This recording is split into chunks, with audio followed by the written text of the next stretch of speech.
Hi guys, welcome back to Veteran State of Mind podcast. Back down in London, recording today. Got an old instructor of mine on the show, as you know, because of my essence. Most of you will know or will assume that I was a PTI at some point in my army career. It's where they send all the best looking blokes, most muscular blokes, most handsome blokes to go and get a bit of training so that you can beast people over obstacle courses, take care of the fatties and all that kind of stuff. So when I was down there, there was an instructor who he stuck out for me because not only was he putting us through the bare minimum curriculum of the course, he was actually taking time out to try and educate us on what would come after the military. Because he already started, he had a company called State of Mind Fitness, which is obviously, you can see where this is going to tie in.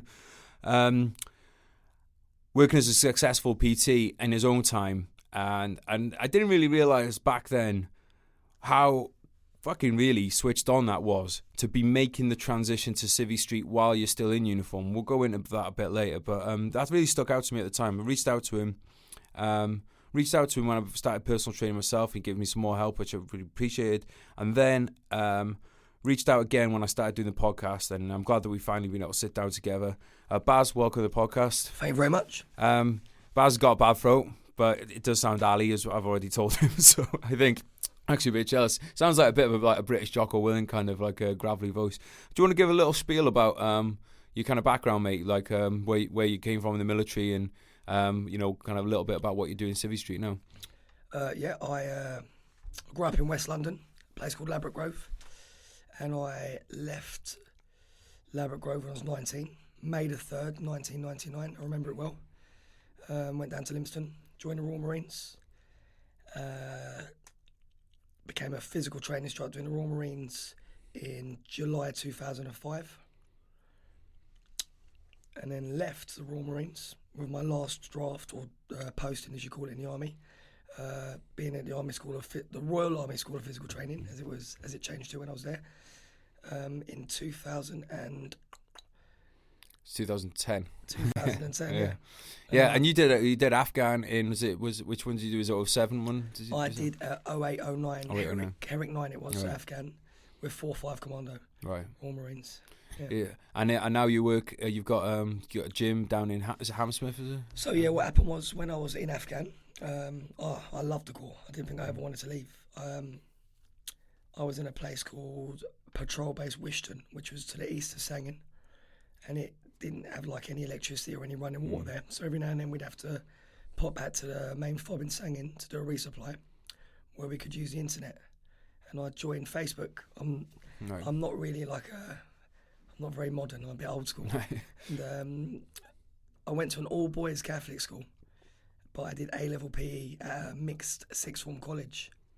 And the first girl that I ever sat next to was my current girlfriend. Right. And when I was in Afghan, I stalked her a little bit, come up, and she sent me a message back, and we started sort of messaging each other. She sent me some nice letters out, and for the first time in about 11 years, I didn't want to be in the Corps anymore. Right. And we got a beautiful dog called Sadie. So that's it then, mate. Game over.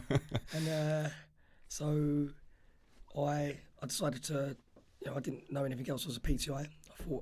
I thought being a PTI in Civvie Street would be easy. Yeah. And which it isn't, and it wasn't, and still isn't. Yeah. So I set up a company. Yeah. And then, I just want to tell people as well that to be a PTI in the Marines is a step up to them being a PTI. Being a PTI in the army, it's like, yeah, you do have to be fit. But we're not talking insane levels. But Marine PTIs, I would say, they're ridiculously, because you've already got a very high base level of fitness throughout the Corps, right? As it is, and then to be a PTI again on top of that. So, like, what kind of training did that entail? What kind of selection and stuff to become a Marines PTI? Because I know there'll be some people listening with, there's a lot of people message me who are looking at the Marines as a job opportunity. So there's probably something to interest them. That's really nice of you to say that, and you're right. But it's going to sound like I'm selling my soul here. I'm not, because I love the Royal Marines and I love the Royal Marine PTI branch. But when I went to the Royal Army School of Physical Training, I was probably a little bit arrogant, right? Which you kind of taught to be. But there's a lot of stuff that the Royal Army Physical Training Corps do really, really well as well. And it's like supply and demand. You supply for what you actually need. But to become a Royal Marine PTI, the main difference is the Marines is a corps. Whereas the army, correct me if I'm wrong, is made up of separate corps. Yeah, yeah. So you're first and foremost in the Royal Marines, a commando, Royal Marines commando. But I remember being at Limpstone, going through my recruit training, and just thinking the PTIs were like gods, and I just wanted to be like that. And you know, for those of you who don't know me, I don't look like your typical PTI. I haven't got a suntan, I haven't got any hair, I'm pretty rats. But I love training. I've always loved training for many reasons. So you have to go on an aptitude, and they run about 2 or 3 of them a year. And I think you normally have about... Just a little selection course. Yeah, it's like 4 or 5 days long. Just absolute thrashing. It's a thrashing, but it's theoretical as well. Oh, great. That's awesome. Quite a big chunk of it is about delivering classes. The Royal Marine PTIs use a mnemonic called KIMPIES, KIMPIES, which is the attributes of a Royal Marine physical training instructor: knowledge, instructional ability, mannerisms, personal appearance, infinite patience and tact, enthusiasm, and self-criticism. And they emphasise a lot on class taking as well. So the whole syllabus back then, it might have changed since then, was like the first sort of 11 weeks was command and response. Right. But obviously you can't just command someone to the top of a rope. Yeah. I think that's a really important distinction, though, that like some people might miss, is that to be a PTI, like an army PTI, it's physical training instructor. You know, like, so you're not just there to beast people. You know, like, you are there to instruct people. You're there to teach people, and that could be teaching someone in the proper technique of getting over an obstacle course. I think I saw this when. So one of the I'll use an example from yourself. When we were doing our warm-ups, you know, it used to be, back in the day, a warm-up would be static stretching followed by straight into a fucking run, and then they wonder why everyone's hamstrings were snapping and stuff. But I remember, like, when we were doing the warm-ups, it was like, we start with like it's like a mobility kind of test, you know, moving your wrists, moving your ankles, all that. But then I remember when it stuck in my mind, because I used to use this myself, was you'd get people to do movements where it was something that they could tag onto something that they would do in real life. So it was like, as you're warming up, you do like kicking the door. So you lift your foot up, put your foot forward, and you're doing it in slow motion. But it's these things of like, oh yeah, I see why we're doing that now. Because it's like, if you're struggling to lift your leg up in PT kit, and you haven't got hamstring flexibility or anything, how the fuck are you going to kick a door through? Yeah. You know, and it's things like that. And I follow a guy on Instagram, Coach Mike Chadwick. He's a core instructor up in Catterick now.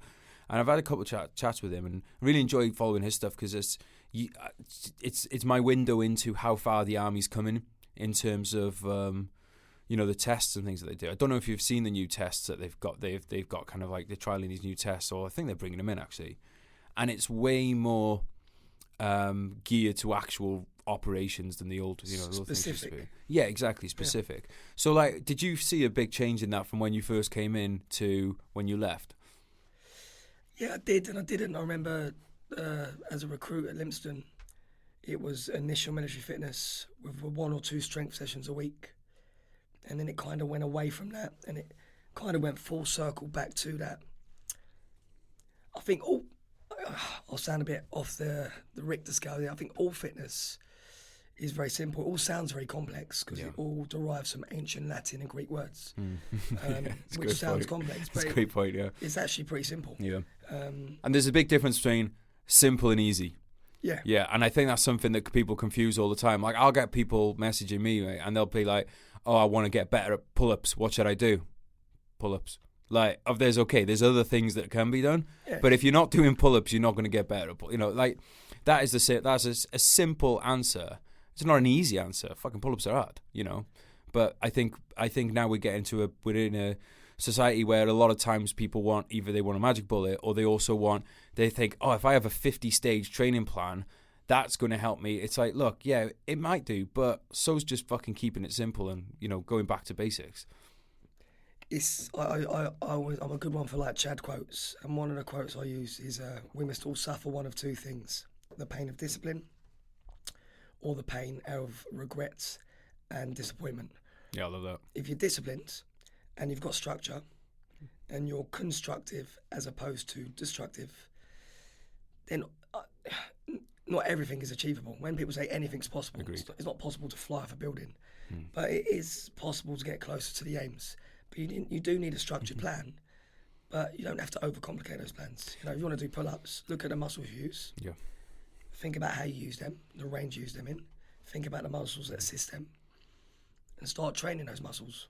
Regress something, progress it more. So what he means by regress or progress is basically, so let's say you go and try and do a pull-up, you can't do a single pull-up. A regression would be you could use like bands, to give you help up, or you could use an assisted pull-up machine or something like that. That would be a regression. A progression would be you stick a dumbbell between your legs and make it a bit harder, or a weight belt, or get your mate to pull down on your legs. There's always ways of making exercises, I don't want to say easier, because it's not easy, because it's like that's your limit at the time. So you should always be working to, so like if you can do pull-ups, don't go and do an assisted one, that's not working any muscles group. You have to constantly push it, which is one of the things I fucking love about fitness, mate. And it's one of the reasons I think everyone should exercise, is because if you're doing it properly, it never gets easy. Because you should constantly be, it's those incremental, limits on it. I have that all the time with clients. They'll say, "Oh, it's not getting easier; it's getting harder." Yeah. But as they get fitter, obviously, I don't want to just take their money. I want them, so I want to keep pushing them. So I make things slightly harder. And I mean, again, another little saying is anything in life that is easy usually isn't worth having. Yeah. But sometimes a rest day is as good as a training day. Again, you've got to be really constructive with your training. And years ago, it was all about graft, and eventually you'd fatigue. Since I've left the core, I've done quite a few studies. I've just developed myself, really. Going back to Kimpe's, self-criticism is a very egotistic industry, this. And you get a lot of people who think they know better than the rest. I don't think anyone really knows better than a client how they feel. But what that client might not have is knowledge. Yep. So you might need to use, you might read one book that says do a pull-up this way. Yep. Obviously the guy that wrote that book or the girl that wrote that book obviously know what they're talking about. They've had a book published. But then you might have someone who's wrote a different book, equally as qualified, equally as intelligent, and they might slightly contradict that. Yep. They're both right. Just keep them in your brain, because you never know. And every person is different anyway. Like that person might have had a shoulder injury in the past, which means that they can't do overhand pull-ups, but they can do underhand ones. Exactly. So there's definitely not a one size fits all. I mean, so just to give people, because I don't think I've talked about this. So when I left the army, I did personal training for a short period of time, basically until one day I turned up for work on my birthday and the fucking gym had locked its doors because they hadn't paid their rent, and they fucking took my money, and you owe me a tub of protein that was left in the fucking gym, you fuckers. But yeah, I did. I went from PTI to civvie PTI. I did that for 6 months, and then when I started to get into writing, I started to do it again as like a supplemental income, and then it just wasn't. I just started doing the writing full time. So I do have a bit of a small amount of experience in the industry, and I think it's one of the most interesting industries in the country, because there's such variety in it. It's like, if I go see a doctor, I'm going to get pretty standardized treatment or level of expertise. But when it comes to civilian personal trainers, the difference, like what people on paper are the same, in reality can be so much fucking different. Like you could go to somebody who is, like a background like yourself, Royal Marine PTI, and you're a personal trainer, right? Or you could go to someone who's just left college, they've done the bare bones PT courses, and realistically, I'm sorry to say this, people, those courses mean you can scrape through those courses and not know fucking anything. And I think when if you go to gyms, if you go to the commercial gyms, you see some of these PTs like standing next to a treadmill with a clipboard and stuff, and people paying hard-earned money for that. And I just think it's a very interesting industry that you're working in, mate, because like you've probably seen it come on in different ways. But do you feel like it's all moving in a forward direction, or is there like some steps back that it's been taking? Or it's very. I mean, if you've ever been down to my gym. I don't know if have you been. No. It's. I have experienced your sessions though. Yeah. I don't do anything. So my unique selling point is I'm a Royal Marine PTI, and I don't try and do anything that I'm not. So we've got, I think, 207 members. It's a small railway arch. It's sweaty. It's horrible. All the equipment in there's top of the range. If you've ever seen the film Dodgeball. It's a bit like the Dodgeball gym, not the Globo gym. Yeah, we have all the posh clients from Brackenbury Village. Yeah, we have all the council estate scumbags, as I call them, who like myself. We have some really good boxers, some really famous boxers. some not so famous boxers that are trying to make their way. There's a great atmosphere though. We have all types of people. What I'm saying is there's no ego in the gym. Come in a gym, you just got to work hard. It doesn't mean that if you're not as fit as the person next to you, you can't work hard. You work to your limits. Yes. And I'll try and do that. We also have a lot of villains that come in the gym. It's a real weird mix. But what I deliver in there is basically what I spoke about earlier, Kimpies. But I also, want to continuously expand my own knowledge. So I'm always on the lookout and reading books, studying stuff, doing the odd course to see what is current. But I never try and make a square peg fit a round hole. Yeah. And it's about what they want as well. I think a lot of people, it's like, let's say your thing is like, let's say somebody's a PT who enjoys bodybuilding. They get a client in and they start putting them through all bodybuilding things. Like, that's not what, everybody wants. Some people might, they might want. I think what you did very well, and there's something I picked up from the PTI school, was to make things more. Like, you can do so much with just somebody's body to begin with, you're talking a kit, but then it's to make things, these using our body and moving our body instead of everything, like most machines in a gym, it's like forward and backwards basically, isn't it? But our body's not designed to move like that. We're designed to twist, we're designed to go sideways, forward, backwards, on an incline, all these different movements. And I think, I think that's something you definitely deliver in your, I've seen it, your things, is you're getting the body moving in all different ways. So that it can't just adapt to I'm going forward, I'm going backward. Like, so many people get injuries and stuff when they might be a big bulk, might have a lot of muscle, but they lean forward to pick something up and they slightly twist, boom, back on, because they've never gone through that range of motion in their training. So it's I think a lot of people are starting to catch on to that now, to get people moving in more natural movement patterns rather than sticking everyone into machines. I remember when I was at Aldershot, a big thing that was coming into the Royal Marines and the Army was functional fitness. Right, yeah. They were bringing in a lot more, like in the battle PT sessions, they were making it very functional towards Afghan. I mean, Afghan was still a good few years left in Afghan at that point. And I think, again, fitness tends to go around in circles. And what I've noticed over the last couple of years, am I talking about? Yeah, I'm just checking. Sorry, checking. What I've noticed over the last couple of years is a lot of the other gyms that are popping up around London, a lot of them are sort of aiming towards what they call functional fitness. Yeah. And I think anyone that tries to deliver fitness is doing a good job. Yeah. Because it's about longevity. Yeah. It's definitely like, look, if anyone's listening to this and considering a career in fitness, I'll tell you what, it's a very rewarding job. Like, when you get a client come in and he'll like, I've had. I'll tell you this as well. Most of the clients I had were female. I think the reason why is because women are better at listening to criticism than guys are. Straight up, like, they can accept it without the guys have a lot of ego, and it's a stupid thing, because sometimes guys think, oh, I'm a guy, I should know about this stuff. Well, if you've never been taught it, you shouldn't know. You don't need to know, mate. So don't worry about that. But it's like, they're like, definitely with young blokes as well. Like, young blokes don't take criticism in the gym very well, and by criticism I mean constructive criticism, which is not just like, you fucking shit at pull-ups. But, I had some clients who literally started crying when they realised that they'd lost a certain amount of weight. I'm sure you've had some incredible experiences like that. And I tell you what, mate, there's not much more fulfilling things than that, is there? Oh, I could tell you numerous stories about this. I had a girl who was coming in the gym. Her name, I don't know if I should say her name, I don't know if she'd like it. Her name was Katie Skipper, who's actually gone into fitness now. I think she thinks I don't like her. I don't dislike her. She was hard work. Really hard work. Lovely girl, really enthusiastic. She had the E of Kimpies, enthusiasm, like down to a T. And she initially came into the gym to lose some weight. And she was she got really fit, got really into it, and she wanted to box. We do a lot of boxing in the gym as well. We do sort of white collar boxing and professional boxing.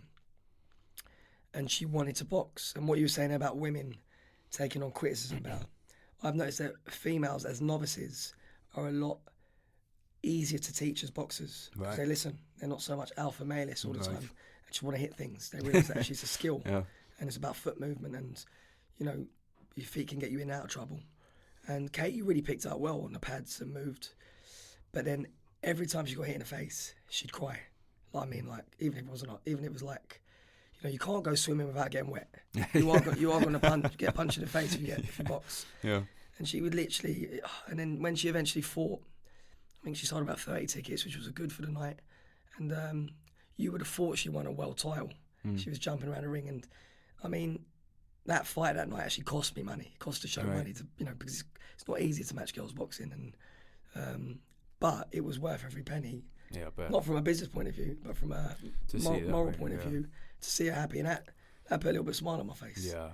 I definitely think that that is a rewarding job, and one of the things I talk about on this podcast a lot, mate, is purpose. I feel we need a purpose in life. We need a mission in life, and I think a lot of obviously in the military, we were given a mission, we're given a purpose. We had that. I think a lot of civvies don't really find they have that, and a lot of them find it in fitness, because you find these incredible people who are doing some people I'm in school with occasionally. I'll go through Instagram and I'll be like, I'll see that they've just done the London Marathon or something. I'm thinking, fucking hell, I never knew that you were into that stuff. Fair fucking play, you know what I mean? People have they might not, their job is a job, and it's not just pays the bills and whatever. But they found through fitness, they found something that's really, really just drives them. I feel blessed. As far as I'm concerned, I don't think I've ever had a real job. I was a delivery driver before I joined the Marines for about a year while I got fit. Then I was in the Royal Marines, which is an amazing job. It's not a real job. It's right, mate, I tell people as well, I'm sure the Marines are the same. In the infantry, you have more time off than any other job in the world. And then I open the gym and I work long hours. Sometimes I work from 5 in the morning till 10. Yeah. But I love the job, and I'd be lying if I said I wasn't in it for the money. I think anybody that said that would be, because money's important. Yeah, money makes the world go round. And I've got a daughter, a husky, and a girlfriend that I like to, put my share into the family. So money is important. But first and foremost, you earn some money. But I also put a lot of time in with people that maybe haven't got the money for personal training. Right. But I do that because I love coaching first and foremost, and I like trying to help people. And again, when you see someone, one of the lads I'm training at the moment is a pro. I won't mention his name, but he had a bit of not a rough start to life, but he had a good start. He's got a good family, but he just went on the wrong track for a little while, went to prison for a while. And now he's a really up-and-coming pro and could go on to win titles. And he's got his own daughter, and he's in a nice relationship, and he provides for them. And you can see now that he's realised he made mistakes just because he just took the wrong turn in life. It's great that there's that path of redemption through sport, though, isn't it? Because to be honest, mate, a lot of times now, I think especially where we are now with Twitter mobs and stuff like that, there are a lot of people, you make a mistake now, people want to write you off forever in that. And I think sport, and the military is the same. There's people that back in the day, military was a way of of paying your debt back to society. If you'd fucked up, you could waive your prison sentence in return for going, especially in Vietnam. They'd arrest people and you'd have a choice, prison or Vietnam. And it's a way of repaying your debt. But I think sport, especially because it teaches you, like you were saying earlier, mate, discipline. You cannot be a good boxer if you don't have discipline. Look, none of us are perfect. We all make mistakes. I make mistakes every day. And I learn every day. I have new lads that come in the gym, new girls that come in the gym, and I see them do something. I think, I've never seen that before. And they've just learned on a new course. I try and train every day except for Sunday. I usually have Sundays off. Do I do it because I want to look like an Adonis? I mean, yeah, I like being fit, and I still look good. I'm 40 years old now. I'm still really, really fit. But I do it because it's a release for me. So if I'm having a hard day with paperwork, with VAT, stuff that I'm rubbish with, I go and give myself a good old thrashing, and it kind of clears my mind for a little while. How do you think you'd feel if you didn't do exercise for 3 days in a row? Oh, it breaks me. Right. Absolutely. One of the things I hate about Afghan the most, when we first got there, don't get me wrong, we were jumping around with kit all the time. Yeah, but different. It's different though, isn't it? But there was we didn't have a gym. So after 3 days when we was in a bit of a routine, I built a gym in the patrol base, built a pull-up bar out of some wood that we found, and then eventually it came. And even the lads then, even though you're grafting, you might be doing 7-hour patrols, the lads would still come back and do maybe 20, 30 minutes of fizz. We used to it's one of those things. Actually, we had when we were in Iraq, so a rocket attack, and it hit the gym. Gym went on fire. Lads were running into fire to save the gym kit. So there should have been a Victoria Cross there for someone fucking saving the gym kit, because that's how important it was for lads. And we go out, mate, on an op all night. You're in the fucking back of the Warriors, fucking 70 degrees in them. You get back in the morning, and as soon as everyone's squared away on the jobs, you think everyone will go to bed. Nah, lads going in the gym to get it's a great way of de-stressing. And I have clients now that in real high-profile jobs where they're dealing with millions of pounds, and it's a release from their everyday worlds. And again, I have lads that just come in and just want to hit the bag because they might have had a hard day with their missus, or vice versa. I might have had a girl whose boyfriend's been away now. She'll come in and do 1,000 burpees and go away and feel better afterwards. Yeah, I mean, look, one of the things always I think with people that say, I can't get to sleep. Like, there's so many people in this day and age who have apparently sleep problems. Do 1,000 burpees, mate, you ain't have a sleep problem. Like, you are not having a sleep problem. I can sleep here right now. Yeah. As soon as I sit down, I'm on the go, so I'm like that, I'm knackered. But that's how we're supposed to be. Yeah. We're supposed to be that way, mate. We're supposed to be, and like, I'm a big fan of nappy naps. Love naps. If you're tired, take a 20-minute nap, because that's what you're supposed to do. You're supposed to nap. You're supposed to be able to fall asleep like that because you're supposed to be tired mentally and physically. It needs to be both. If all you're doing is stressing your mind, you won't be able to sleep. You need to have that. That combination of, like, we're basically fucking strategically shaved fucking chimpanzees. We're supposed to be, on the move all day. We'd be out there hunting. You'd be bending over. You'd be picking stuff up. You'd be climbing up trees. Like, that's what we're supposed to be doing. So I don't find it surprising at all that when I talk to the happiest people I know, they're active. It doesn't necessarily mean that they're gym bunnies, but they might be sailors. They might be like, because fucking sailboat, like proper sailing is graft. Like, those blokes are grafting. But it's something. There's some activity that they're doing. Well, they're stimulating their mind as well. Yes. It's as simple as you sit there and you steer the. I've sailed to Jersey once on a cool yacht. It's one of the worst things I've ever done, let alone hardest. I had to keep hoisting something called the number 1 Genoa, and it was sleep deprivation. It was cold. If you went downstairs, you felt sick. So you go back upstairs, you'd be cold. It was just. Well, mate, one with boxing as well, I think, is especially boxing. So one of the things I think, there's a lot of people talk about mindfulness now, meditation. I'm a big fan of meditation, but I do think that something like boxing is its own form of meditation, because what I mean by meditation is you can't have anything else on your mind. So if you're thinking about anything other than boxing while you're boxing, you can get punched in the fucking face. That's going to make you focus very quickly. I think one thing that's like, if you want a skill in life to make you, if you want to be happy, if you want to be successful, the ability to focus is key. And I think boxing does that, but I also think that functional training does that as well. Because if you're doing a complicated movement where you're going through different axes, different ranges of motion, again, you have to be. If you're not concentrating on what you're doing, you're going to fuck up. And I think that's really important. People think they see the surface of everything. They see, all right, what is the benefit of the gym? It's muscles or less body fat. But there's all these other intrinsic things that are, to me, mate, are more important than, do I love looking essence? Of course I do. But no, but I think as I'm getting older now, I'm 35 now, I think I'm hitting the age where you start to learn lessons and actually let them sink in. I feel like I'm moving in that age.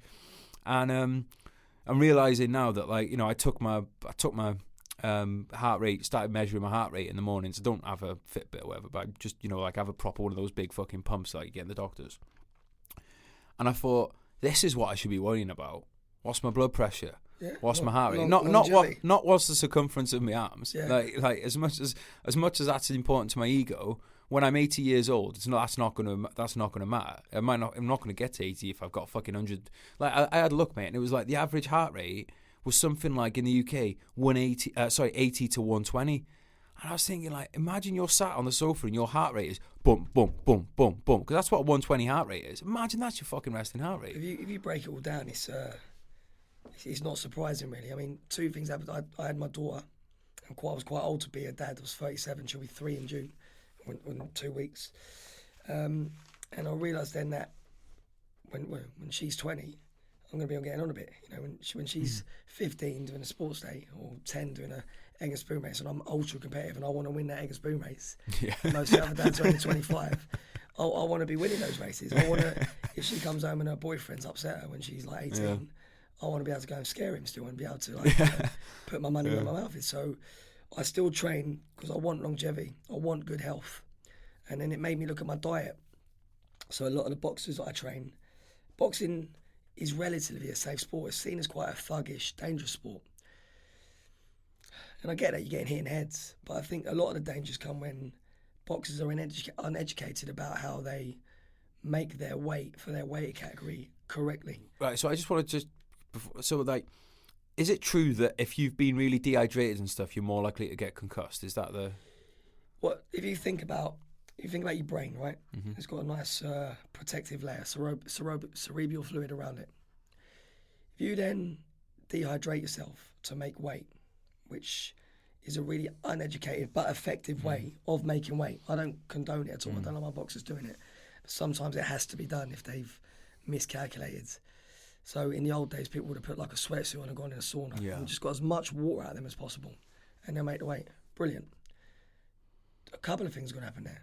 Firstly, it's dangerous because if you then get repetitively hitting the heads and there's less of a fluid there protecting your brain, there's an increased chance then of there being a bleed because there's less protection. Right. It's like, it's like anything. If you're wearing Osprey and the Osprey's been damaged, there's more chance of the next round. Osprey is body armour for people.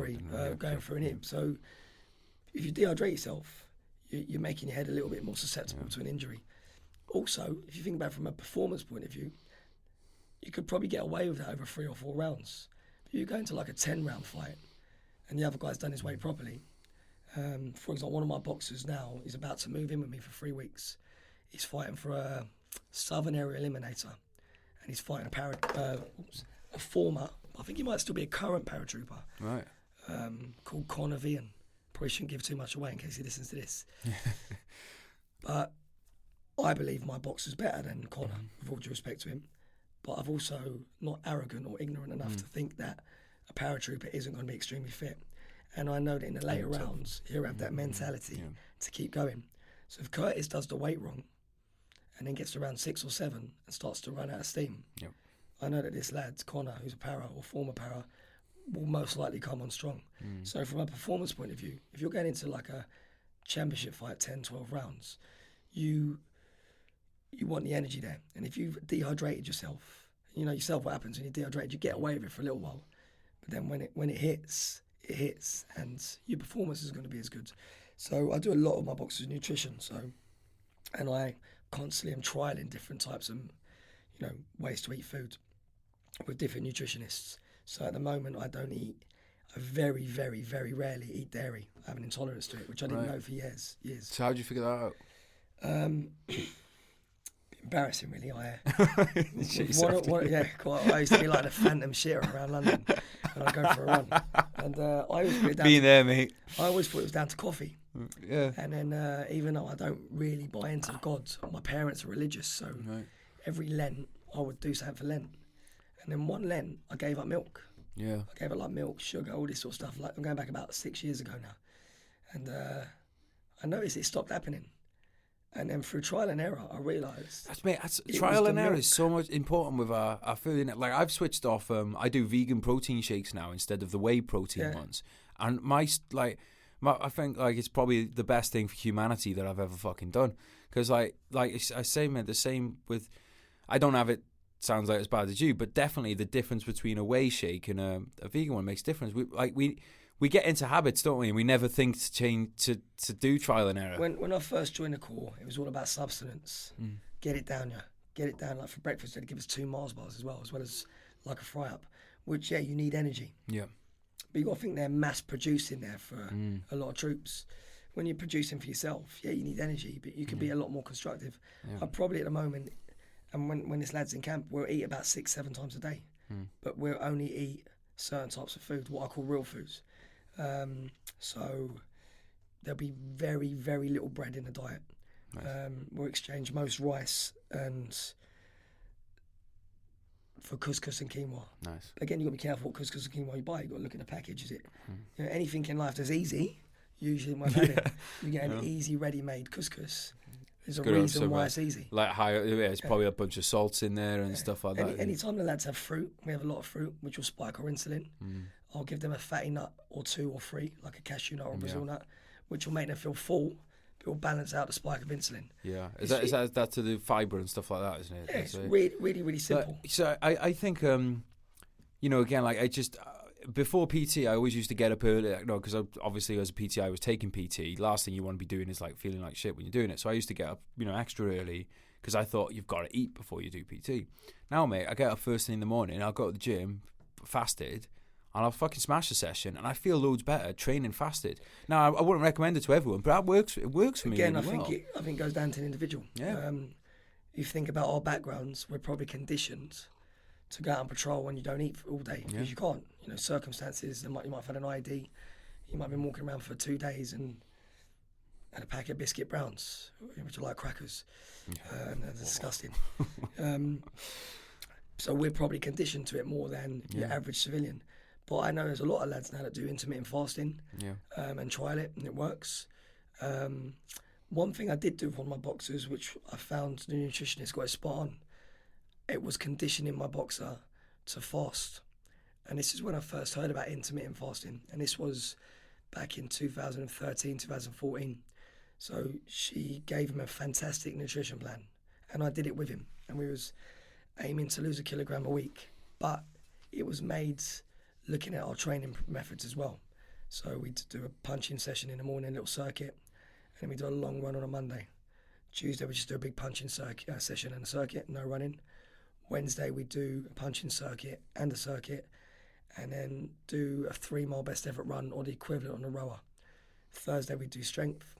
Friday we would do punching and a circuit, and then we do a hypoxic swim, and then Saturday morning we do hill sprints. Hypoxic swim, right? Sort of expanding your lung capacity. So is that like you spending a lot of time underwater, is it? Yeah, really simple, just like me and you. I'd swim a length as far under as I can, because I swim like a piano. Come up, get some air, go back under. When I get to the other end, you go. First couple are right.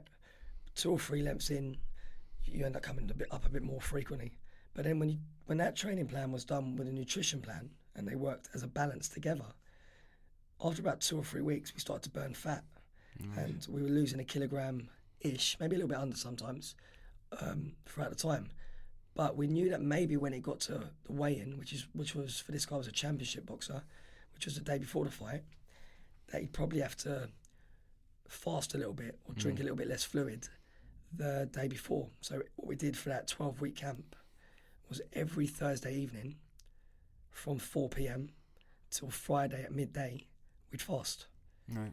And that conditioned our body over 3 months so that when we did it for the fight night, it was no big deal. And you're not having to dehydrate or anything like that. No, and if you did have to dehydrate a little bit, you'd been doing it for 3 months anyway. Because it's mad, mate, how much weight you can carry just in your guts from the past 24 hours. Like I very rarely, but occasionally I have done 24-hour fasts when I've been like, you know what, feeling all right. Fuck it, let's push another 4 hours out and see what happens. And and just go with just kind of go with that. And like, I feel like it's regardless of what it's good for your body, I do think it's good for your mind to basically anything in life where your mind is. So look, it could be. I know there's a lot of young lads listening, so like lads, this applies to you. Porn, having the ability to just say, I'm not watching porn for a month, and then sticking to that. Now, there's going to be the voice in the back of your head that's going to go, I want to watch fucking porn, but your mind takes over. You're like, well, no, you're not fucking watching it because we said we're not, and we're fucking sticking with what we said. That ability to build discipline like that, I think, is so important. Discipline and a cleanser. Yeah. Anything, not everything will work for everyone. True. I have a lot of Muslims in my gym who've just finished Ramadan. And I say to them, like, that sounds hardcore. I want to do that. And a lot of them say it's good because it gives them a cleanse for a month. It gives them... Again, they also have a massive scarf in the evenings. Yeah, but then there's a flip side to that. Yeah. They say that it's going to help them lose weight. I'm saying, well, no, if you eat food at like midnight. Yeah. Well, because I think the way I used to see them doing it in Iraq and stuff was they'd sleep all day. And they just turn their days upside down. So they not eat in the day. But I'm like, well, you're sleeping. So that's not discipline. So again, you got to have that discipline. Exactly. You got to be constructive with it. But no, I think look, mate, I reckon there's a reason a lot of religions have got stuff like Lent and Ramadan built in, because it's like it teaches you discipline.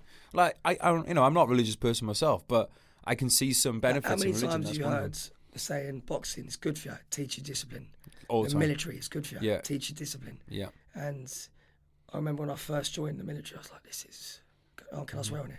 Oh, mate, fucking this is fucking shit. What the fuck am I doing here? Sat in the fields on a fucking Thursday morning, I was pissing down, doing sentry, wondering what your missus is doing in London. Yeah, nothing good. but if you don't have that discipline to do it there, 2-3 years later when you're in an operational position, environment, how are you going to have the discipline to do it then? Yeah. And I'll be the first one to say that I push back on haircuts, fucking sideburns. I always used to kick off about that stuff. But there's other things that I do think is super important. Is fucking trigger discipline. For instance, if you ever see a picture, if you see a picture on the internet of someone with their finger on the trigger and they're not obviously in the aim, it jumps out at you. You're like, whoa, what the fuck is this cowboy doing? Like that goes back to what I was talking about the command and response phase of the training at Lympstone. There's a bit of a legend down there called Ricky Miller. When I first joined Lympstone as a recruit, he was the chief of staff. He was a PTI. And then when I first became a PTI, he was my AIPT, which is the Inspector of Physical Training. Right. And he was a legend, like a living legend. He's still about now.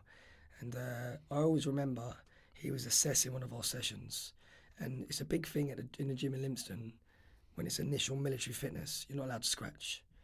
You imagine you've got sweat running, you're not allowed to scratch. Oh, yeah, so you just got to stand up. You scratch, the whole troop gets thrashed. And I remember thinking, fuck, can't we scratch? I mean, I've just worked my tits off. I'm sweating my tits off, why can't I scratch? And I remember him giving the whole troop a bollock and saying, right, lads, you might think this is stupid, but let's imagine you're in a jungle and you're in an ambush, and then there's a bit of sweat trickling down your nose, and you haven't got the discipline to not touch it because you're a little bit itchy. And you're like, but that's great leadership, mate, because leadership is always be explaining the why. Paint a picture The problem we had in the Pongos, as you would call them, in the army, is that we never get stuff explained. It would be, you're doing it like this, and you'd be like, well, why? And no reason. So it's like, if you, and that's not a way to treat human beings, because we want to know the reason why, but because if you said that, then I bet you were like, and not only are you like, oh, that makes sense, but in that moment, you're picturing yourself in that ambush. Yeah, and you're like, oh yeah, I'm going to be in this fucking ambush. I'm going to smoke the enemy. I don't want them to. No, it's like, I want to kill the enemy. I don't want them to know I'm there, so I'm not going to. That's great leadership. I think the problem with a lot of this, and this isn't just peculiar to the army. It's do as I say. That's it. And it doesn't work with kids. It doesn't work with soldiers. You've got to give a why. So if someone's kids are kicking off about something and you just hear him say, because I said so, then you're like, boom, if you just lost that kid's just going, well, fucking dad's a dickhead then, isn't he? Do you know what I mean? Like, there needs to be the why behind it. It's just about leadership, and different people have different leadership qualities, and you won't always get it right. Again, it's trial and error. I mean, that's one thing I probably did struggle. When I went to Aldershot, I struggled at first with the way the chain of command worked. But by the time I left, once they realised I was a gobby little shit, I had some really great mates there. And halfway through being there, the CO changed. And when the CO changed, and the CO that left was a good CO, really good CO. It wasn't my cup of tea, but he was an excellent CO. The new one that came in, completely different, and it was a lot more chilled out. That doesn't mean it went to a bag of shit. It was just different. And then the leadership structures then, because again, people will start to copy the people above them, sometimes, not all the time, and it sort of has a snowball effect. So I remember after about 6 months, things there got a lot better for me. Yeah, I mean, I think you're probably the same with me. I've always been a thing of treat people like adults, they'll act like adults is the way I think. And the problem is especially in the British Army Infantry, unfortunately, there are people who will take the piss. So if you do try and take some people, they will take the piss. But in general, and this is why I enjoyed being in a support company and recce platoon and stuff, is that it was an adult relationship. The boss is boss, the platoon sergeant is his name. You call each other by your name, but if he tells you to do something, you do it. And if you have a question, you can ask the question. And for me, that's what I love. I love. There's a story in the book. So some people might be familiar with this one, but I'll bring it up to you because I think this will illustrate a point. So while I was at Aldershot on the PTI course, I got a call from my battalion saying that I needed to go to Birmingham for an inquest into the death of one of our lads that I was involved with. So I went to the one of the officers. I can't remember. I think the publishers made me take his name out of the book. The lawyers did. So I had to go to him and say, look, I need to go to Birmingham for a couple of days for this inquest. And he was like, "Oh, you're gonna have to drop out the course then." I'm like, "What?" He's like, "Well, you can't miss 2 days of the course and still pass." It's like, that week, it was that week where it's the pass off. There's a whole week prepping for pass off parades, isn't there? And it involves throwing logs over your head and stuff like that. And again, there's reason behind all this stuff, I'm not saying. But he was, mate, and I couldn't believe it because I was just like, we lost, this is one of my lads in Afghan. This is an inquest. His family are going to be there. This is into his death. And you're telling me now the 9 weeks that I've done on the course, I've got a fucking they count for nothing because I've got to miss 2 days to go to a fucking. I couldn't get my head around it, mate. Because I think he was in such a PT Corps bubble that he forgot that the reason the PT Corps exists is because the army exists, and the army exists for war, not for throwing logs over your head. It does become a little bit, and I see it throughout my life, and also it becomes quite egotistical. Power goes to people's heads sometimes. Sometimes it's above people's heads. Like, I mean, I don't know who you're talking about there, but I'll tell you after we get off. that could have easily been coming from above him. Do you know what I mean? Yeah, well, I mean, it was his, to be honest, mate, I saw it was his reaction in the moment that it was he had such a computer says no kind of thing that he couldn't get. As well, it was, even though apart from me, you're all army. Some of the lads were a bit like, not anti each other. That's the wrong word, but very competitive with each other. Yeah, I think that's because it's a small corps, isn't it? The paras, infantry. Yeah. The lads are in signals. Yeah. You had your own, not cliques. That's the wrong word, but. I think you're right, mate. If you've got an instructor who, for whatever reason, doesn't like your background, might be a bit. I genuinely tried to. I mean, I was an arsehole, but I tried to treat people as fair as I could. Yeah. As long as I thrashed them, I was happy. I mean, I fucking loved that course. Yeah. I love being down there, and I made some great mates. I keep in touch with. I enjoyed it. Yeah, I like the fact, to be honest, that it was back in big rooms and stuff. That it wasn't like the 1-man rooms that you had in Barry. You know, it was like back in the 4-man rooms with the little. Yeah, bit. I loved that. I lived in Uxbridge, so I used to travel in every day. So I never. Well, I know you used to finish some evenings, go work in. Straight to London, yeah. I was trying to build my business then, so that was a hard year for me actually. So, mate, I wanted to. Before we came on air, we were just talking about British. We were talking about British Legion, right? Because I was saying, British Legion helped me with this podcast, which I'm very appreciative for. You've had an experience with them. So, do you mind talk us through that? I wouldn't have done half the things that I've done. I wouldn't have a gym if it weren't for the British Legion. How did it start? So, I started a business. I was in Afghan. Just prior to going, I thought, let me look for something just when I got. No, I was in Afghan. I met Emma. And I started to think, right, let me see what I could do if things do get serious. And when I got back, I registered the company. Started doing a few things because I had loads of leave. Then I realised I needed a gym.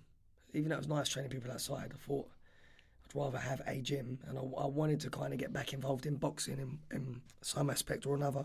So I thought I need a ring. Can't portably move a ring around in the back of a van. So I started to price things up and I was like, wow, this is going to be expensive. Especially in London. I was thinking, how much is rent going to cost? And I kept looking at different locations. And, so you were set on London? Not necessarily. I was looking at in Beaconsfield originally. Because whereabouts that, mate? It's just on the outskirts of London. It's quite a posh area. I thought it'd be nice. And in the end, just by chance, I ended up in Hammersmith, which is just down the road from where I grew up. Grew up in Notting Hill. Notting Hill, yeah, but the rough part, not a posh part. It looks like Hugh Grant. And I needed money. I needed about 60 grand. Wow. But I'd never ever spent beyond my limits in the Corps. That's really good. I'd always I'd had a credit card once in 2003. I'd spent like £60 on it, paid it back straight away, and then just tore it up. I'd always been quite disciplined. When I left the Corps, I was getting like a half pension because I'd done 12 years. I was getting about 10 grand. So I needed quite a bit of money, and I kept going to banks applying for loans. And sorry, I just want to jump as well for people who don't know, like for young people listening, really as a business, I think they usually say you've got to expect 3 years before you start to become profitable as well, isn't it? Oh my days, man! It was like the first to open that business, because I'm not a media guru. I'm not Instagram. I've got someone else that does it all for me. I was just sat there twiddling my thumbs. I did my morning client, and then no one came in. But every single bank I went to, because I didn't have a credit rating, because I'd never been in debt, wouldn't loan me any money. And I was like, it's mad, isn't it? That is mad. Surely that shows that I can manage my finances. Yeah. You know? So someone said, go to the British Legion. And I went to the British Legion, met a lovely girl, her name was Becky. And I can't remember the Irish lady's name now. And they had a scheme at the time called Be the Boss, where you could apply for up to £30,000. So I thought, I better not ask for 30, it's a bit cheeky, I asked for 25. But it's not as simple as they give you the money. Yeah, you then have to go through quite a rigorous 3-4 month process. So it's basically like going to a bank, except that it's the British Legion. Yeah. And it was like being on Dragon Den. So you gave a business plan. Yeah, and then they gave you someone to help with a business plan, and then you have to go and sit in front of 4 people who are giving you the money, and they question you like on every aspect of the plan. It was like being on Dragon's Den. I had to wear a suit and everything. And then they approved it. And I left the Marines on May the 7th, which was my birthday, 2011, and opened a gym to June the 11th. So in a couple of days, the gym will be 8 years old. But had it wasn't for the British Legion loaning me that money, which I paid back within 4 years, I don't think I would have. Did they charge interest on it or anything like that? I can't remember the interest rate. I mean, it was quite competitive because what was really good about it, out of the 25 grand, 5 grand of it was a grant. So the loan was actually 20,000. Yeah. But the loan comes through like banks that they have sort of relationships with, or investors. Yeah, I was going to say, so basically, because they're business people. I'm preempting people that are going to go, they should just give it to people. No, they shouldn't, because look, like there's a finite amount of money in the world. There's a finite amount of money in charities, and that interest will cover the costs of. And I'm not doing this to speak there. I'm just saying this is how it'll be. That interest, because those 4 people that are needed to do the interview process and stuff, they all need to be paid. So that's. The interest on these things is not to make money; it's to cover the costs. And I think it's great. I think this is the reason the British Legion wanted to get involved with this podcast was because they know that the message isn't getting to everybody about this stuff. So I think that's fucking awesome that's there. If you want to, if you're in a position, guy, and because I've had friends who have been in trouble with, say, the custody of their kids, that kind of someone's trying to take the kids off them, or they haven't got a place to live, any of that stuff. Get in touch with these charity guys, because I think as veterans sometimes we kind of throw up our hands and go, no one gives a fuck. But have we really looked into everything? Have we, it's not up to the British Legion or fucking any of these other charities to turn up on your doorstep. It's not up to them. It's up to us to say, if you've got a business, it's up to us to go and look. Like, you didn't find out that because they turned up in the gym. No. So I had to really look into it. Nothing in this life. So maybe sound a bit hard-lined. Nothing in this life is given to you. No, should it be? Because then it's not valued. Yeah, anything in life that is easy usually isn't worth having.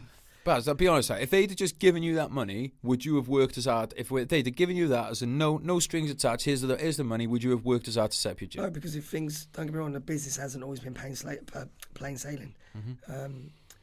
If it would have got a little bit rough and I'd just been given it, I'd be like, fuck that. Mm-hmm. Because I had to work for it. I was like, no, I'm going to keep working for this.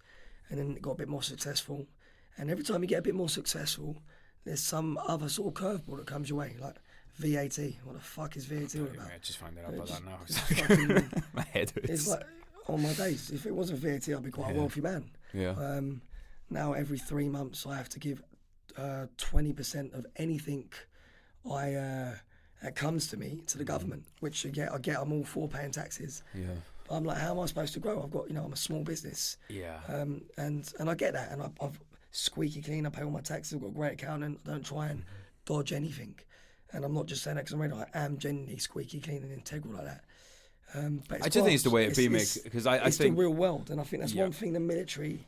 The military taught me so many things. Yep. But there's a lot of things, and this isn't me trying to sell my soul. When you leave, all right, they give you EVT, which is amazing. There's a lot of jobs. You can be a banker, and they say, all right, I'm leaving my job in a year, boss. Can you send me on some courses? The bank will be like, no, I do want to get out of it. No, that's true. So you do get a great step into civilian street from the military. In certain respects. In certain respects, in terms of, you can go and do a HGV course. Yeah. So when I saw them, I said, well, I don't want to be a HGV driver. I'm opening a gym. Mm-hmm. Can I have the equivalent of that money to go towards my loan? No. You can go and work in Tesco's as a manager. Yeah. I don't want to work in Tesco's as a manager. No. But, so that's great. They send you on a course. So that means that as long as you're clever, you're not going to become unemployed when you leave. But what they don't do is they spend so much time, and I saw this as a PTI breaking down recruits at Lympstone. You break them down to their bare minimum, and then you build them up into commandos. Well, think out, how many weeks is commando course? Commando training. 32. Okay, so there's 32 weeks there. And then when you get to your unit, you continue to train, continue to train. By the time I went to my first tour, including some years in the TA and stuff, I'd been in kit for nearly 7 years. I think that's a lot. Some people, by the time they go on operational tour, they've been in training, and they've been, in training in their regiment for 12 years or more. We put a lot of training into going and doing a 6-month tour, right? Operation, you spend more. People need to understand, when you go on a tour, you've spent more time doing the build-up training for that tour than you spend on tour. But then when you come out into civvy life, and you might have 50 years ahead of you It's a couple of days here. This is how you do a fucking CV. Boom, see you later. And that's what needs to change. And I think, like I said, mate, what I think was so cool about seeing how you did it was that you bridged that transition. And I think that you know, like, so it's like you already had a foot in the civvy world. I think that's important. And I did this. I tried to build up as much leave as I could to take some of the pressure off, because I knew when I was a personal trainer, it was going to be lean at first. So I knew if I built up a lot of leave and I started working the day I get out of the army, then I can, hopefully by the time, and this is how it worked out, by the time that I stopped getting paid from the army, I was getting paid on a civvy job. Now then I got drug dependency and I fucked everything up. But I started off on the right foot, and this is why, like I said, we have a lot of young leaders listening to this, mate. I get young junior platoon commanders and stuff hitting me. I can't tell you enough, guys, how important it is. Go out, reach out to civvy companies. If you're based in Salisbury Plain area, go to Salisbury, reach out to some wealth management companies, you know, and say, hey, do you mind spending an hour coming to talk to my blokes about and you know, understanding. So, for instance, in your case, mate, you thought you were doing everything right. Oh, I'm not getting into any debt. I'm going to have great credit score. It doesn't work like that. It doesn't fuck. Like, you know, so you need someone to come in and say, lads, what you need to do is get a card out. You spend £100 on it at the beginning of the month. At the end of the month, you pay it off. By the time you leave, you'll be able to get loans. You know, like, mate, this is the ridiculous thing. I was terrible about managing money. At one point, I could borrow £100 on cards. It's mental, isn't it? Because I was terrible with money. But, like, young leaders out there, platoon commanders, platoon sergeants, you know, you go and reach out to these people so the lads are getting this drip fed to them. Because the thing is, when you're leaving the army as well, or the Marines or whatever, there's so much going on in your head that even if I sat people down with Bill Gates before they left, you're not really, it's not the time and the place to absorb that information, because you're going through so much anyway. The time to learn that stuff is before interesting. that I mean, if you look at it like that, probably one of the most basic things to do would be to have a leave-in basic training. So you have your basic training when you join. Yeah. But no one would want to do that. Like, no, fuck this, I just want to get out. But it might be nice if they could maybe say, right, you leave a year after Peter cheating, but 2 months before that shit expires, you're gonna do an 8-week course where you go and see civvy companies, or I mean, by then it might be too late. But lads, whoever's listening to this, honestly, Civvy Street, it's the real world. And I don't want to sound like an old fuddy-duddy there. It is the real world. I have lads that come and approach me for jobs now, and they come and work in the gym, and they start talking to clients. I'm pointing my finger as I say this. There's a Breckenhand going on. The people listening on radio now, there's a Breckenhand. Don't get me wrong, some civvies like that. They come to the gyms and they like to be spoken at. Some don't function like. You really have to sort of have a Jekyll and Hyde character. You've got to work out the mannerisms. Like, 100%. Some people will need a kick out the backside. Some people need a cardio, and sometimes you've got to really question, what the fuck am I doing this for? Yeah. The days of you being able to talk down to people are gone on Civvy Street. Like, they don't work. So if you're, and to be fair, this is usually a senior NCO problem rather than a junior NCO or a private soldier one. But there are people out there who for 22 years of their life have been able to get away by screaming in someone's face and calling them a cunt. That ain't going to work for you on. And the thing is, by that, some people have been indoctrinated into thinking that's how you deal with problems. It's very different on Civvy Street, and some people right now are going, oh, they should get over it, snowflakes. Well, no, it's not their job to get over it. You're the one assimilating to them, not them to you.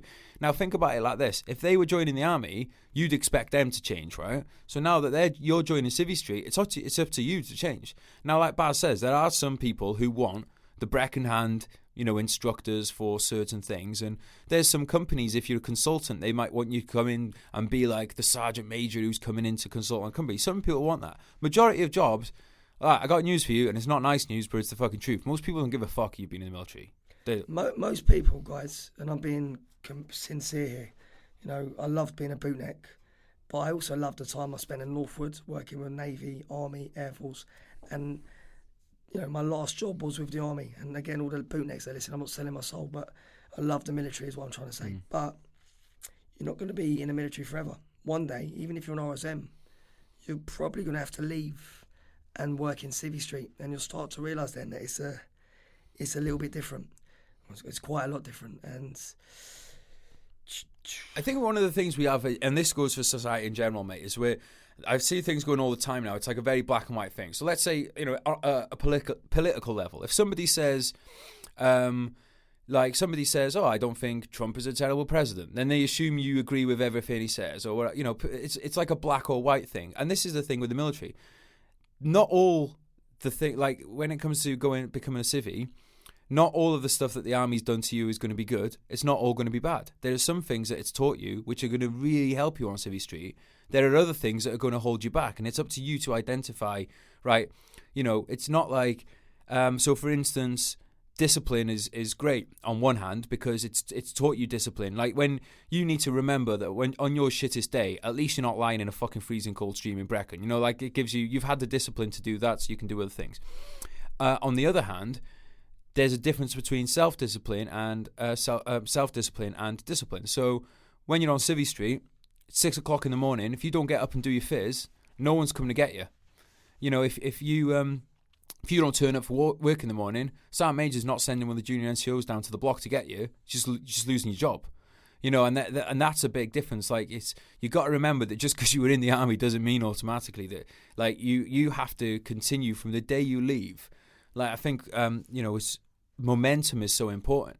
If you leave and get back into a bad routine straight away, because one of the things about the military is routine. It's the routine of getting up in the morning. It's the routine of shaving. It's the routine. If you begin your routine as a civvy of lying until bed at 11 o'clock, eating like shit, not going to the gym, that will be the momentum that you build up, and it's only going to get harder from that position.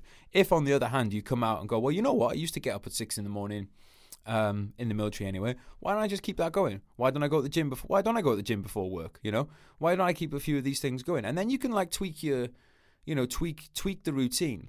But you have to understand anything in life is about momentum, good or bad. And if you're building bad routines, they're going to get worse. If you're building good routines, they're going to get better. Someone told me once, you're the average of the 5 people that you spend most of your time with. That's in that book, mate, because I love that quote so much. I love that quote, and mate. When I first heard that, it took me I'm a thick fucker. It took me about 20 minutes to work it out. And I thought, fucking hell, you're all right, because you'll start to pick up on other people's mannerisms. 100%. And to me, there's Barry O'Connell and there's Sergeant O'Connell. Right. Before I joined the Marines, I was quite a shy bloke. When I joined the Marines, I got less and less shy. When I became a PTI, I was a gobby little fucker who thought I knew everything. When I left the Marines, I'm very lucky that it's my gym. So I have a little saying in my gym, it doesn't matter. Anyone's welcome there. It doesn't matter if you're black, white, green, Islamic, Hispanic. Everyone's welcome. But you will all work hard, no matter what fitness levels you are. Okay, and you all will all work together. And I can get away with that. I can get away with saying all the stuff I do in my gym because I keep it very real. But because it's my gym and I've got no one to answer to, and everyone knows what I'm like as a bloke, really. But that's all an act. That's Sergeant O'Connell. Yes. As soon as I go home, I'm a recluse. Well, we have to wear different hats, don't we? Exactly. And I think where a lot of, and I have never looked into this, so please don't quote me on this or think I'm some sort of, psychologist, but I think a lot of guys join the military because they might want to do something that's quite tough or want a bit of identity, and then they grow into that person in the military. Yeah. And that works in the military. Yeah. But then when they leave the military, without realising, that person kind of gets left behind. Yeah. So then they go back to being that person they were before. And I see a lot of lads that get into trouble when they leave, as in become homeless or turn to alcohol for many different reasons, but sometimes because they haven't actually worked out truly who they are. Yes. But what the military does definitely give you is structure. Mm-hmm. If you try and bring structure into whoever you were before you joined the military and just be yourself, you're probably going to be all right anyway. Yeah. I think what the thing, this took me a while to learn, mate, is that it's okay to change who you are as well. So like when I left the military, one of the reasons I struggled is because I still wanted to be the guy on ops. I still wanted to be. I felt so bad because I wanted to be Geraint Jones, soldier on operations, and I wasn't anymore, and that really fucked me up. And then when I realised that, I was like, hey, look, you could still, part of you is still Geraint Jones on operations. You always will be. You're always going to have good and bad memories of that time, and it's always going to be important to you. But now you can also be Geraint Jones the writer, and you can be Geraint Jones who travels. Like, you can have a lot of different hats. So you're different. You're a different person with your daughter than you are with your clients. That's fine. Life goes on. When I left the military, opened a gym, every email I'd reply to someone, yeah, my name's Barry Connell, I'm a former physical training instructor, class 1 in the Manchester Royal Marines, yada, yada, yada, yada. Most civvies don't even know the difference between Army, a Navy, class 1, pilot, class 2. Do you know what I fucking, mean? yeah. Like, what's that? Now, I probably get, I'd say probably 80% of my inquiries now are about boxing. Nice. And they're like, you a boxing coach? Yeah, I am. I suppose I am. I'm a full-time boxer. That's what I do. I train pros. But I also train a lot of civilians. But I do get the odd, maybe 20%, I've never looked at it statistically, who come to me because they want to join the military. But I'm known less now as a Royal Marine physical training instructor or a conditioning coach, and more as a boxing coach. Mate, one thing that like I'm struggling with in writing at the moment is like for obvious reasons, publishers want me to keep writing roles where I'm writing about PTSD in the military and stuff. And I'm 35 years old, mate. Now I have no intention of stopping writing until the day that I'm fucking dead. Hopefully that won't be for a while. And I don't want to write about the military for the rest of my life and stuff. And so people need to understand as well. This isn't just a case of you wanting to keep the thirst thing. You might not realize it, but you might be getting external pressures from people. Like, so it could be like some people, they don't want their mates. So let's say the lads that you served with, I don't have this. I've got very awesome mates who encourage me to do, what I do now and stuff. But I have seen it with people in the past where one of them branches off to do something after the military and the others are trying to pull them back in.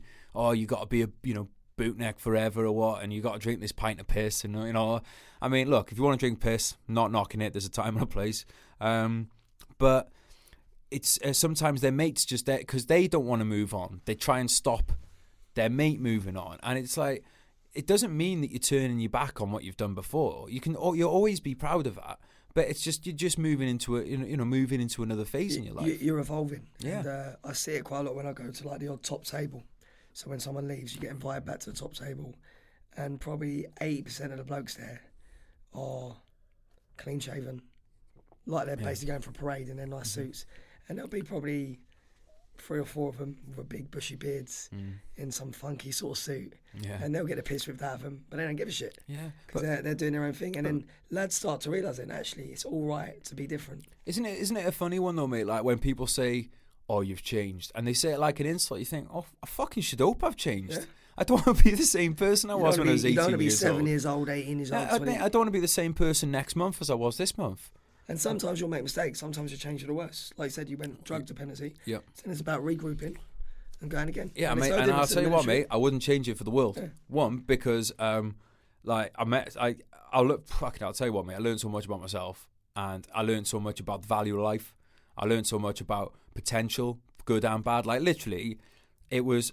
If you told me I had to go through it all again with the debt and everything, I'd fucking bite your hand off because I think now. It's just the sky's the limit. I feel like the sky's the limit now. One thing you can't buy is experience. You can only experience it. And, you have all these lads in boxing now who don't ever want to lose. That'd be nice if you went on to win. Yeah. But you're not all going to be Floyd Mayweather.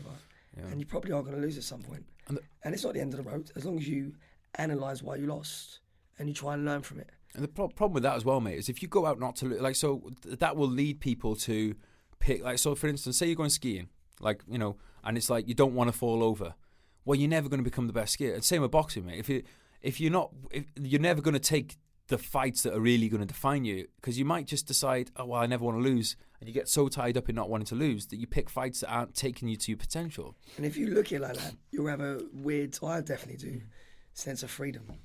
Because what have you got to lose? Yeah. Right, you're going to lose. It's an L on your record. Well, this is the great thing about... fall over. Well, I'll just pick myself back up and I'll crack on. Well, having, and this is something that I lost sight of. And like you and I, we've both been to Afghan, both been on tour, both been in some pretty fucking hairy situations, right? Came through that, and really, you think about it, like it's that really is, and this is something that I lost sight of, and I'm sure a lot of us do. If you're not dead, really, there's no drama. That is literally it. Like, and that goes for obviously your family and stuff as well. But literally, death is the only thing that's a drama.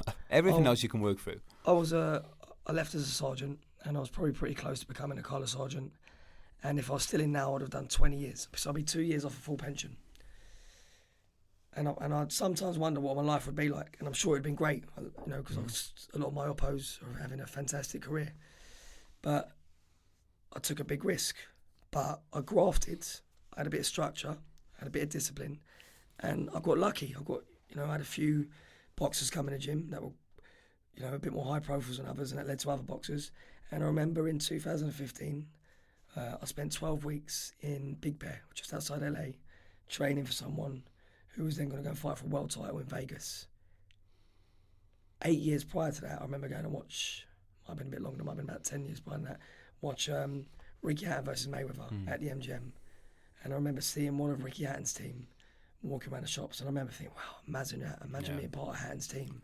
And did you imagine it? Did you visualise that kind of thing of you doing it? I never in my wildest dreams thought it would happen. It'd be nice if it would happen. And then 9 years later, I find myself doing exactly. I've got a backstage pass to MGM for the whole week. I'm in and out work. I'm stood next to Mayweather because it's a Mayweather show. Yeah. And I remember sending a message to my girlfriend going, wow, this is what I used to always like. When I used to train in the gym, I used to train that I was going to be involved in a world title fight as a boxer. Yeah. I was never going to be in a world title fight. But I'm involved now in a coaching capacity, and like my dreams are coming true. And you're never guaranteed to get that. But it is about being lucky. But if you put yourself in the right place and you work hard, I always say fortunate rather than lucky, because you've like there does have to be a bit of there's always a little bit, but like if you put yourself in the right places enough times, it'll happen, mate. But I know exactly what you mean, dude. Like honestly, sometimes like especially if I've had a drink, I start to tell people that sometimes I feel like I'm living in a computer simulation or something, because I'm like, all this stuff can't be happening. It can't be like sometimes I walk in the gym at home. And I'll hear my mates are on the radio in the gym, and like you see, go to Vegas, be like you go to Vegas, be a part of these things, and you have to pinch yourself. Yeah, I have to pinch myself, mate. Like I went into the Tesco down the road from where I went to school yesterday, mate. Like I've got 3 books in Tesco at the moment, and I'm like, honestly, like you know what you're saying earlier, you don't feel like you've worked a day in your life, and I've had this talk with friends of mine who are in similar kind of positions, like, and one of them said like. Sometimes he worries that someone's going to knock on the door and they're going to be like, oh, you thought you were a DJ and musician for the last 20 years? Yeah. Now it's a big joke, mate. You owe us this much money. And it's like, we've been having you on. Because it just doesn't feel like... And what I want to do, mate, is some people listening now go, oh, well, that must be nice for you two. It must be lucky. But the thing is, mate, the reason I talk about it is because I truly believe it's achievable for everyone. I really do. Now, I'm not saying... that I'm going to become the biggest writer in the world, because I got to be honest, I don't work hard enough for that. Yeah, but if you tell yourself you're not, well, exactly. Then you definitely won't. If you say you can, you're going to get a little bit closer to that. Exactly. And like you said, I'm never going to be like what I can honestly say is I'm never going to be LeBron James, right? I'm never going to be the basketball player. But if I put my mind to it, I could probably become a decent basketball player if I apply myself day in day out to learning the craft of basketball. Why couldn't I become? Yeah, and there's a flip side to that. If you say you're going to become a basketball player and then after 2 weeks you give up, then you're definitely not. Yes. What you said there, you apply is application. Yeah. Application, and what we've been talking about all time, discipline. Well, I get this a lot, mate, on social media. Is to tie it back into like listeners to the podcast. I get young people messaging me saying, "Should I be a soldier?" And I always say, like, if you have to ask yourself that question, then I'm sorry, it's probably not for you, because it's a hard job. There's great, like we both said, there's great benefits to it. But if you have to ask a stranger, should I be one? Probably not. Maybe come back to it in a few years. Maybe you'll grow up and decide it. But if you don't believe, if you're like, if it's not like, right, this is for me. Because, it's, if you're having questions about it when you're sitting at home and it's, you're nice and dry and everything like that, then it's probably not for you. But that doesn't mean it'll never be for you. Maybe in a few years it will be. But I just, one of my mates recently, I was chatting with him and he kept saying that, like, there was something that I'm not going to go into details because it's personal to him, but he basically, like you were saying, mate, he had in his head, no, I'm never going to get over this. And I said, well, no, you won't when you're saying I'm never going to get over this. If you're open to your mind of the, like, I mean, obviously what I was trying to get into was just to the possible, like, because I could see that he wasn't just going to go, oh yeah, I can get over it, but just get that possibility. And like, I think that one of the reasons I love social media. Look, social media gets knocked, mate. But one of the reasons I love it is because now you can see that people have been successful. You can see where their success came from. So before, unless you happen to know someone in your family or who lived around you, you were saying you were from a rough part of Notting Hill. I doubt there was many successful entrepreneurs around there or successful sports stars living in that area still. Unless you know somebody like that, it's very hard for you to believe. Like one of my friends, shout out to Gareth Emery, who's a successful DJ. Until he became successful, I never knew someone that had got to the top of their game, like at the top of a game before. And once I did, mate, just that one instance changed everything to me. I was like, oh, I can become an author. You've got to put yourself out there. You've got to put yourself on the shelf. But you need to try and make yourself as, it's like walking in a shop. You're going to buy that brand of juice or that brand. Other brands of juice are available. Yeah. But you'll probably go for the one that looks the most attractive. Yeah. But again, flip side to everything, don't ever buy it, judge a book by its cover. Yeah. But, unless his brother's in arms by Geraint Jones. Yeah. It's got an alley cover. Love that little... Mate, I gotta get him in, man. It's there's no right or wrong answer. You've got to put yourself on the shelf, but some people want you being a bit arrogant and a bit brashy. Yeah. Some people won't. But I think the skill of, like, I love the term social chameleon.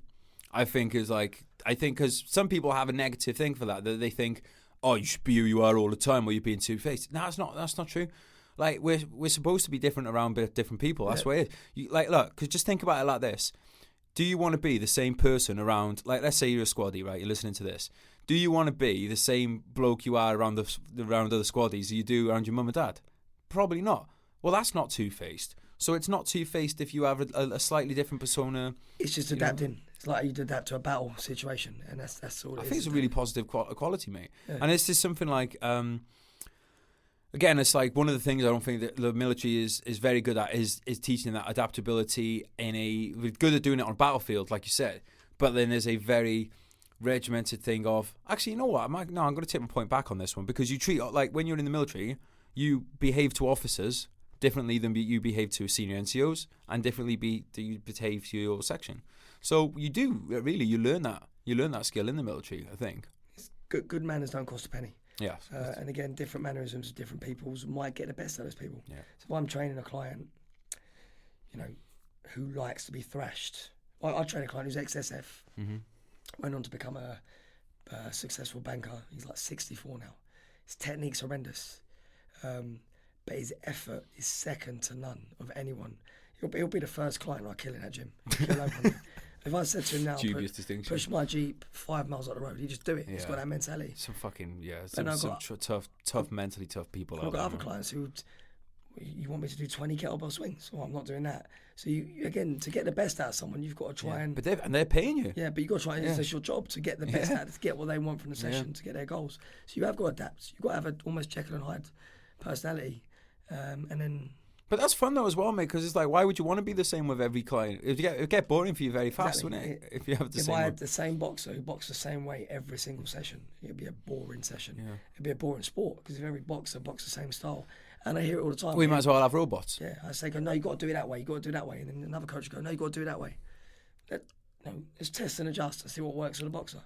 Any defence is penetratable. Okay, it's just about how you. Find a way into that defence. You know what I mean? If someone's got their hand low, then there's obviously a big wide open into their to that side of their heads. Then you're probably going to go for that side so they can anti-ambush you. So, yeah. So I'm just going to check on the time on this, mate. Talk us through. While I'm just taking the time. Talk us through favourite boxers at the moment, because I'm trying to list. I think I'm at the point in my life now where I never really was into it before, but I'm kind of like starting to really appreciate like the art of it a bit more. So could you just talk us through like best boxers on the scene at the moment? Look out for. Man, I could list loads endlessly. I mean, you got the really famous ones, and then I do a lot of small hall boxing with my lads that are up and coming as well. So there'll be a lot of lads in the professional game that people will have heard of. It's a real tough sport. What did you think of that? The shock on the weekend with was it AJ and? I'm a big AJ fan, but I actually put a bet. I almost won a lot of money on Ruiz to knock him out in round 1, 2, 3 or 4.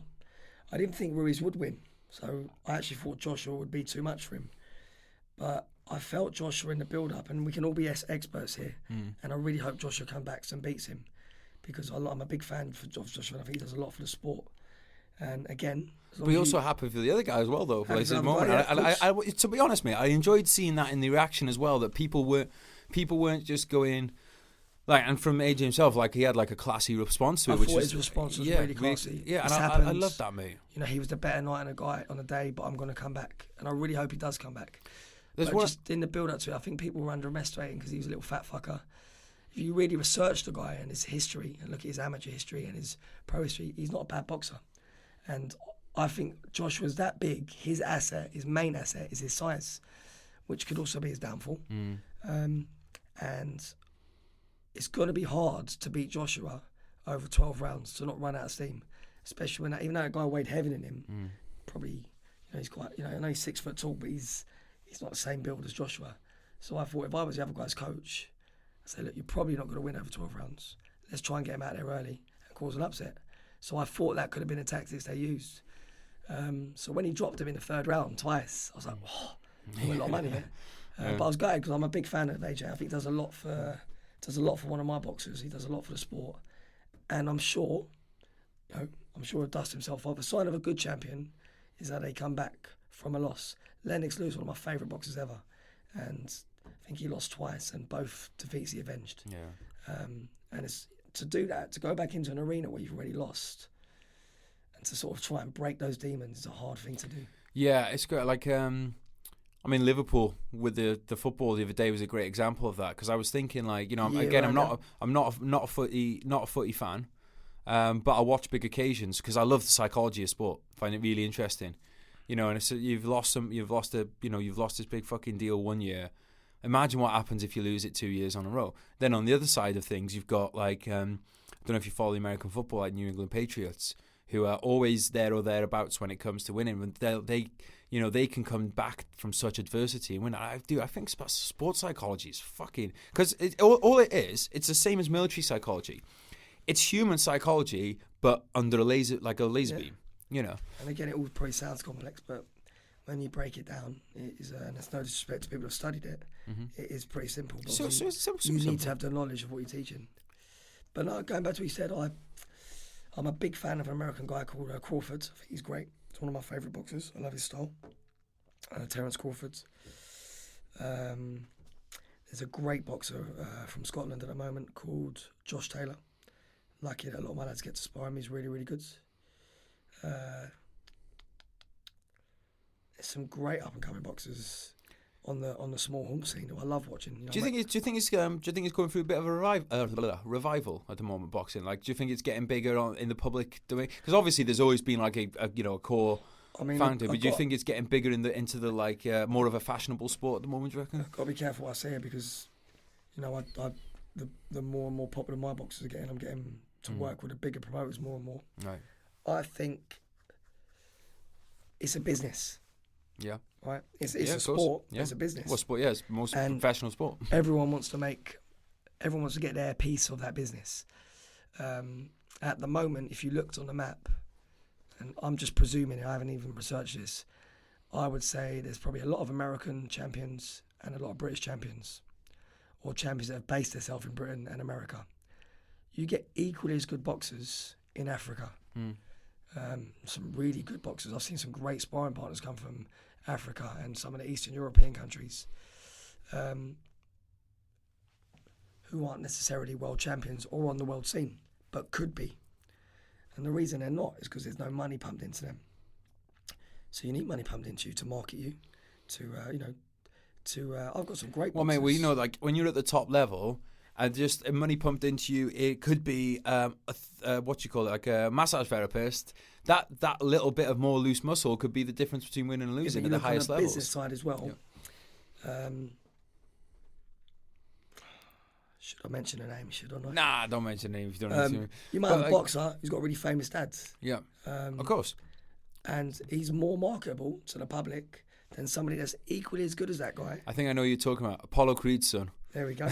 And but if someone's pumped some money into that guy, even though he might not be as good as the other guy at his weight, they're not going to want to lose that money. Well, it's like because it's a business.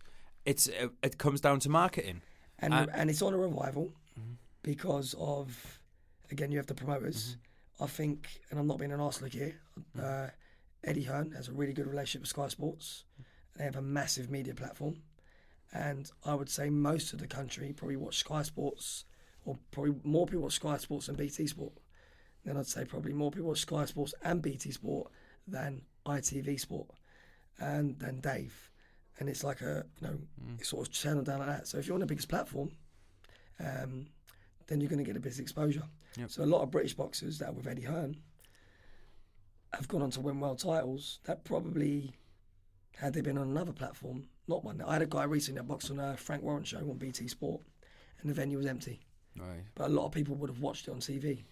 You go to most Eddie Hearn shows, and they're packed because you've got Sky Sports News that are doing a plug for it, and et cetera, et cetera. So it's been marketed, well marketed. They're both awesome promoters. Who am I to criticise them? You know, if you want to give any of my lads jobs, if you're listening, then come and find me. But I think that's one of the main reasons on the Revival. There's a lot of money going into it at the moment, and when it was all Sky Sports pay-per-view, when BT Sport then showed an interest, and we're going to put pay-per-view boxing on, Sky Sports had to up their game. It's good. It's good little capitalism. It's like competition. Competition makes a better product. People forget it's a business first. Yeah. You know, people don't want to lose money in business, and if there's their boxer, even though there's two great fights out there, look at them. Why don't them two fight each other? That'd be an amazing fight, because they go Joshua and Wilder and Fury. Why won't they fight? They're building the fight. They're trying to get as much money out of that fight as possible. Well, I mean, because we could be talking 100 million. Why should I give you 60% when I could get 60%? Yeah. Right, why don't you do 50-50? No, because now, Joshua, you've had a loss. I've never had a loss. Yeah. I want 60%. And I've seen it firsthand. I've seen its egos. And it's, you know, you're not going to be boxing, but you want that money to last you. Well, yeah, and the thing is as well, that pie is getting split. That pie is going in different. You get £1 million for a fight, which is rare. If you get one, then you got to give your coach 10%. Yep.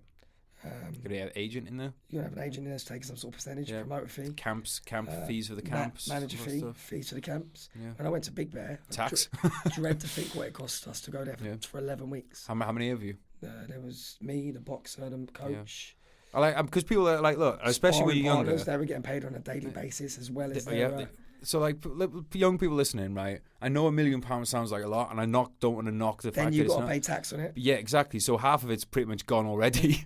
But, like, look, like $1 million when you're paying a lot of people's salaries and you're paying tax, $1 million goes fucking fast. Like, if you've got a few people employed and you're paying tax on it, and you've got to accommodate people and pay for people's lunch, like, money doesn't go fucking far. Like, that $1 million goes. You know, like in no fucking time. These boxers have to do a business plan, and that's why you hear of a lot of boxers in the days gone by that have gone bust. And then again, you hear people saying, "Why does he need that agent and that agent and that agent?" Well, most boxers, not all of them, aren't very well educated. They haven't gone to business school, so they don't know how to handle their money. They don't know where to invest it. Yep. Whereas if you've got an agent who can negotiate for you and say, "Oh mate, he's only offering you $1 million. You could get $2 million for that. Yeah. Let me go negotiate. Look, I didn't get you $2 million, but I got you 1.5, and this is how we're going to split it." Then it's well worth the fees. Yes. I have an agent. I have an agent with books, man. She's fucking fantastic. Like, I wouldn't be anywhere near where I am without her. Because some people, I think, they see agents and stuff and they think, "Oh, it's Alicia." No, it's absolutely not. It's like, to be honest, she's like, it's like a friend, but also like a guide. And I struggle with paperwork on stuff. It's ridiculous. Like, I can write books, but don't ask me to fill out tax return.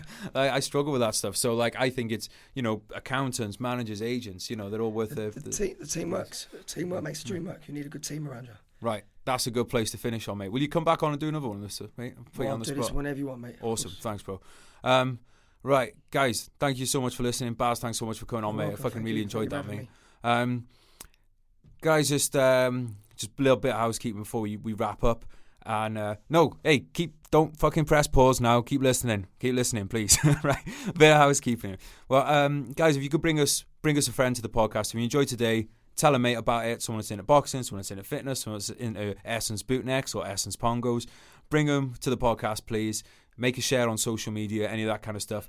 You can find. Oh, and hang on, wait 1 sec.